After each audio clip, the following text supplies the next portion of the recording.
morning, everyone. Happy Monday. It is already gorgeous outside, and it sounds like it's just going to keep getting better all week long. So that is a great way to start your week off. I am excited to be here with you all. I want to say thank you to our sponsors, of course, Hy-Vee for the Market Grill Express Studios, our friends over at Toyota, CBI, Lutheran Living, of course, R7 Reclaimed. I hope you guys all visited them this weekend. They're open for spring. The barn looks beautiful, and there are tons of great treasures up there. Our friends at Lutheran Living sponsor This Day in History and National Days every day on the show. And today is National Mom and Pop Business Owners Days.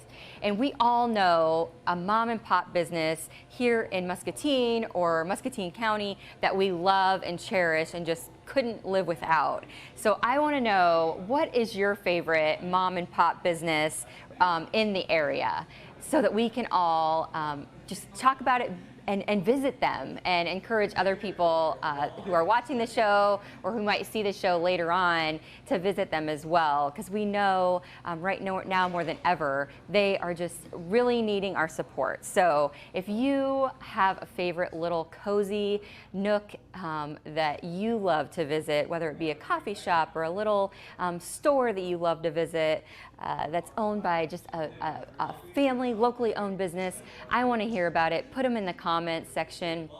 Tag their Facebook pages if they have them, and just help advertise for them. So I hope that you guys will all do that so that we can go visit them too, and I'm sure love them as well. So National Mom and Pop Business Owners Day. So congrats, kudos.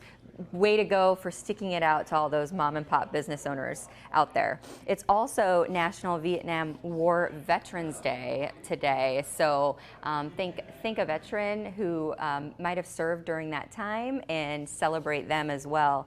Last week I was able to go and visit the YMCA, and I was told about this little thing called pickleball. And I love pickles, so I thought, well, why not? I can try it. I'm a pickle lover. So Mel and the girls out there kept telling me, you need to come try to play it. We think you'd love it. And so I went out there and visited them and played a game or two of pickleball, and they taught me some of the ropes of how to play and introduced me to some of the folks that are out there playing all the time. One of the things that they said to me when I first started learning was, don't learn a pickleball until you are ready to dedicate some time to playing, because you're going to love it and you're going to want to play more.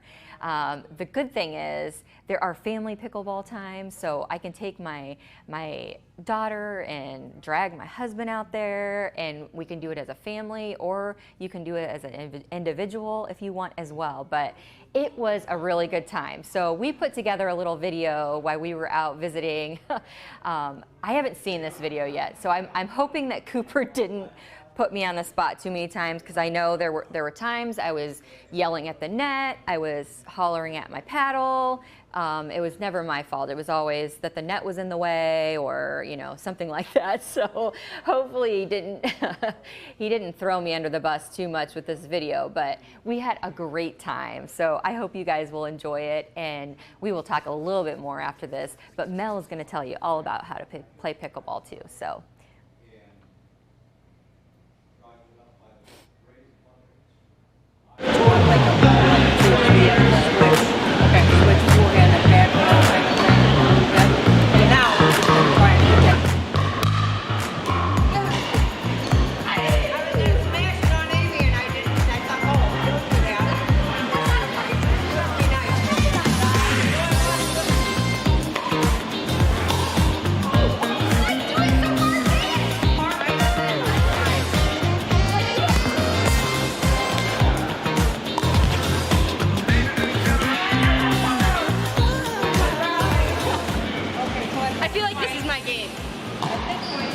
I think I am the next pickleball champion of the world.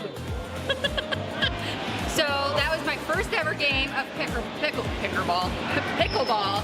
I was expecting to like actually get some pickles at the end, but that's not actually a thing. I'm slightly sweaty, but I'm still in it to win it. I'm still ready for the next game, and I'm not sure who I'm taking on yet, but I'm pretty sure this is my game. This is the one. I'm gonna take it home. All right, so I just had my first experience with pickleball. Never played before, and I survived. Everyone, as you can see, I even stole the paddle. I'm gonna take that back after this. It was so fun though. Even though I had no clue what I was doing, the thing I loved probably the most was that no one made fun of me because I looked like, I mean, you'll all see it, but there were some times that I totally missed the ball. I mean, these weird things happened, but it was super fun and relaxing, and people laughed and just joked about it. So this is like a real deal. Like, this is a thing that's like it's everywhere now. It is. The pickleball is the fastest growing sport in America. I should know how many million people there are playing pickleball, but it has grown tremendously. It was originally started in 1965 near Seattle, Washington, on a little island where the former governor of Washington and his kids and family, their summer home, they were bored and looking for something to do, and so they took the badminton court, strung a net across, had some ping pong paddles, and hit a ball back and forth, and invented this game. And it got popular with the local residents very quickly and spread to Seattle, and from there all across the country. Everywhere. Yeah. So, I mean, I think I've like heard of pickleball, like just the name, but never really knew what it was or really how popular it is. Yeah. So was there kind of a wave of like, you know, it's been around, but it seems like I hear more about it right now. Is it just because it's really hitting our area? Or is it just kind of like that, I don't know, like that wave's just... It's been around for a long time, but it's becoming more and more popular. Yep. It's popular with baby boomers who, the people that adapt things to pickleball easily are tennis players. It's kind of a combination of tennis, badminton, and ping pong. Mm-hmm. So those racket sport things. And when the court gets a little large for people to play singles tennis, they can come and play pickleball, play doubles, cover less ground, but still have the same joy of the game with pickleball that they did with tennis. Mm-hmm. Some do both. They'll play tennis and or badminton and play pickleball as well. But it's kind of a groundswell. Right. It's also very popular in retirement communities, so Arizona, Florida, Texas, places that people go south for the winter. It's huge. There are not... some of the villages, there are over 100 courts, and they're booked all day, every day. So anyway, lots of fun, and it's hitting here, and people are becoming more aware of pickleball. So here at the Y, you guys have several courts that you set up and use. You can play pickleball any day of the week? I mean, we have certain days and times that we set the nets up and designate it for pickleball. So we have a Monday, Wednesday, Friday morning, 8:30. We have Tuesday, Friday evening, 5 to 8:30, and then Sunday afternoons we have 2 to 4. We also offer a couple of times for families because it's a great family game. For I was just going to ask that actually. And adults or kids and grandparents to play together. We don't have a whole lot of people participating, but we do put the nets up on Tuesday afternoon and on Sunday from 12 to 2 before the adults start playing. 12 to 2. I'll have to remember that. I was just saying, I'm like, I need to bring like my husband to do it, but if Hanley could come with us, even better. Yeah. Something to do. We'll have to grab another family member to come along. 12 to 2 time is kind of there's not as many there, so it's not as intimidating. Right. And it's a good time to kind of learn. Yep. Our building supervisors will give a little lesson kind of thing or help you out. Awesome. So speaking of lessons, if you're someone like me and know nothing about it, like where do people start? You know, like how do they learn how to play and kind of at least have a general idea of like some of the rules and stuff? I mean, like today you kind of walked me through it, but if you're, you know, walking in with and Mel's not there to teach you, what are the best ways for people to like pick up and learn the sport and the rules? And best way here would be to come in during one of the drop-in times, let somebody know that you're brand new at this. Our folks are all pretty generous, and they will be happy to teach you because everybody loves the game. So they want more people to enjoy it and have a good time with it. So they'll be happy to teach you. They'll take it a little easy on you. The courts will divide up. The people that are playing more competitive games will go on another court and save one court for us to kind of get somebody up to speed. Teach them the rules a little bit of strategy, and get a little practice. Other than that, I do know that there is a group that plays at Calvary Church here in town. There are also courts, on the tennis courts at Weed Park, there are pickleball markings on the court. So if somebody wanted to try, watch YouTube and get some information online and give it a little try, you could try it before you come in. For an outdoor game. Well, and it's getting super nice. I think people are like looking for ways to get out. This is a perfect way. Even here at the Y, it's like, you know, it's super clean. You guys are taking the precautions, you know, for people who are inside, and you guys have the equipment too, which makes it nice. So you're not going out and buying a bunch of equipment when you're not really sure if you're gonna. I think you're gonna like it, but you know, it's always nice to be able to make sure it's something that you're gonna really enjoy. Thing. Yeah, we've got paddles that people can borrow so they can learn to play. Eventually, you may want to buy your own, but sometimes they can get kind of pricey. So we have equipment that everybody can borrow and kind of test it out and see if it's for them. So this, to me, it looks, I mean, it's just like an oversized ping pong paddle, sort of. A little bit. Originally, that's what they used, I guess, to try and figure out this game originally, and then they decided that wasn't going to work. So they took plywood and made just about the same shape out of plywood, and that's what they used for paddles to begin with, and then they invented Pickleball Inc. And because they were getting requests from New York City and other places for paddles and nets and equipment. So it's usually played with, it can be played with a wooden paddle. We have lots of wooden paddles. The schools have wooden paddles, I think, as well. The high school does play pickleball in gym class sometimes. And then there's a variety of composite or graphite paddles that are a little more high-tech, I guess. For the people that do ping pong and other things, they can get spin off the paddle and all that sort of thing. I don't do spin be super fancy. I was just trying to hit the ball, so. She did well. She did very well.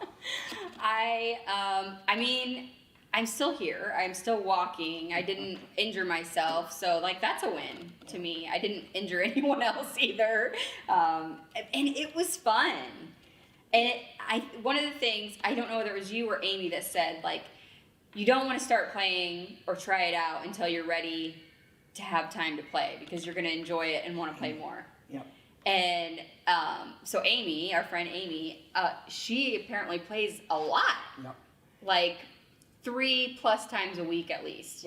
Amy goes, she lives in Davenport, Amy Hessel, and she's on all the apps that they're finding out who's playing where. There are places to play at the other Ys, Eldridge, at Kiwanis Park in Bettendorf, beyond the baseline. There's a lot of different places to play. And so they kind of text one another to find out who's going to be there, if they've got enough for a game. And some of our other players also play in Quad Cities. They've taken some lessons from the pro up in Quad Cities. Actually, we had him come down here and give a little clinic for us. So there's lots of places to play, indoors and outdoors. Amy loves the outdoors. She'll play less indoors as time goes on. For people that don't like the sun and the wind and the concrete court, the wood court is a good alternative. Inside here, we don't have to deal with the wind. So it's the environment is always the same. I want to add in the wind. It's never freezing. It's never 110. So you know, it's stable. So what else, for someone who hasn't ever played, what else would you tell somebody to encourage them to play? I tell them to come and try it because you can have fun with it. You don't have to be good, but as soon as you start to play and get a few shots in, you can have fun with it right off the bat. And then the more you come and play, the better you get. You get to know the people, and it's also kind of a network and a social environment Even though we're pretty much socially distant, we're social distance on the pickleball court. We're not right on top of one another. Yep. But the social environment, the friendly advice from other people who have had more experience is good, and they're very encouraging. So I would have somebody come and give it a try. Yep. And come here.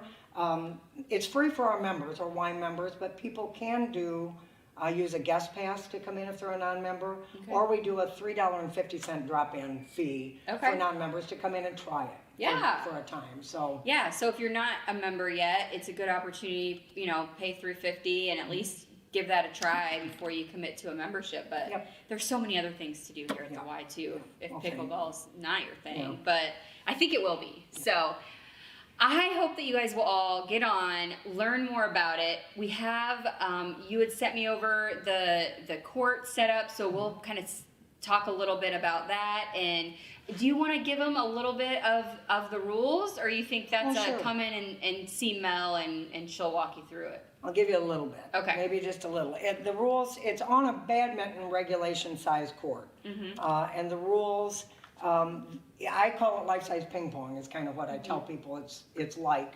The rules, there's a couple of weird ones, but other than that, it's very similar to tennis or ping pong in serving and only getting points when you serve and scoring. And the game is played to 11 points, and you have to win by 2. Gotcha. You keep going back and forth if it keeps tying up until you win by 2. There's lots of different strategies that you can get, but pretty much you have to serve underhand off the paddle or drop the ball and hit it cross court. And then there's a funny rule that you have to have 2 bounces before you can take it out of the air, before you can take one airborne out of the air. Gotcha. And then you play until somebody faults or somebody makes the point, and continue to score and serve if you're gaining points. Or retire the serve if you lose both people on your team loses their serve or faults. Yep. Yeah, I mean, I feel like I was kind of catching on by the end of the couple games that we played, and so it is very similar. I agree. If you play ping pong or anything like that, as far as like the flow, you know. But there were a couple little things that I don't know if I'm quite. I think I'll have to get reminders the next few times I play, but overall it was just fun. It is fun. It's kind of addictive. Once you play and have a little fun with it, then you want to come back and play again and again and start getting a little better skills, and it kind of ups the ante on some of the games, and it's kind of addictive. So like Amy said, have time to play, because put it in your schedule so that you have time to play, or you'll be disappointed if you don't get out and play once in a while. Well, thank you so much for letting me come play. That was so fun. Well, I hope you'll come back. I will come back, and it was good to bring you guys all along. I hope that you enjoy some of the game that we're going to share with you today on the show. It's pretty fun, and we had a good time, and I learned some stuff, and I'm ready to come back. And as I said, I feel like I might be like I have this inner pickleball like champion that's just like waiting to get out. I feel so. Just tune it up a little. Tune it up, and I'll be the next world champion. So thank you guys for joining us. Hello, I'm Tennille with R7 Reclaimed, located in Grandview, Iowa. We mix old and new goods together so that you can find the story of your home and let your home tell your story the same way R7 is our story. When you get here, you will find a mix of old and new goods that are put together so seamlessly you won't even be able to tell which is which. And not only that, it's going to speak to you and your home. It started with just my love for old chippy things and changing out what I had in my home and showing DIYs from our home. And we went on the road as vendors to get rid of a few extra things, and people started saying, "Do you have a store?" And so that planted the seeds. We are worth the road trip. We call it the R7 road trip. You can come to one of our big events and experience the music, the food, and the fun, or you can come on most weekends and enjoy a quiet day in the countryside, shopping old and new mixed together in our beautifully reclaimed barn. So punch in 337 Cemetery Lane, Grandview, Iowa into that GPS and make the road trip. All right. So hopefully you learned a little something about pickleball. I really enjoyed myself. I told the family that we are gonna go on a Sunday afternoon and do pickleball sometime because it was really fun. And I think it would be a good family thing to do. And they do the family thing on Sunday from 2 to 4, I think. So we're gonna go hit that up and see if I can maybe beat my kiddo and husband at pickleball, since I am like the next champion of the world. But it is fun, and it's something you can play indoors or outdoors, and kind of come in and out of the game as you can, whether it's over your lunch hour or however it is that you can work it in. Great workout too. Some of the games were really intense. I was a little bit more slow paced, and thank you so much to all the people who played with me and were so understanding as I learned the game. I went and visited with my super good friend Dana and her friends and her husband Kenny last week at Non-Emergency Transport. Do you guys know what that is? If not, you should, because they provide such a great service to our community, and really their whole mission is to bring families together and make sure that they have rides to get to family functions and get to those appointments and all of those things, and kind of ease the burden of some family members when there is someone who needs a ride to those things. And so they are really great. And they're looking for staff right now. And she was telling me about just the need for some drivers, and it was really cool. I think the coolest thing about the visit was listening to some of the other employees that were just around that mentioned to me just about how cool it is to work there and become really close to the people that you transport and the relationships that you build, and just how fulfilling that job is. And you might not think of that right off the bat when you're looking at a position like driving for non-emergency transport, but they all mentioned it when I was chatting with them. So if you're looking for a job right now, it's a pretty cool place. So I encourage you all to reach out to them and see if it might be a right fit for you. The things that they also mentioned were the flexibility in schedule, the flexibility in hours, whether you want part-time or full-time, so many different opportunities.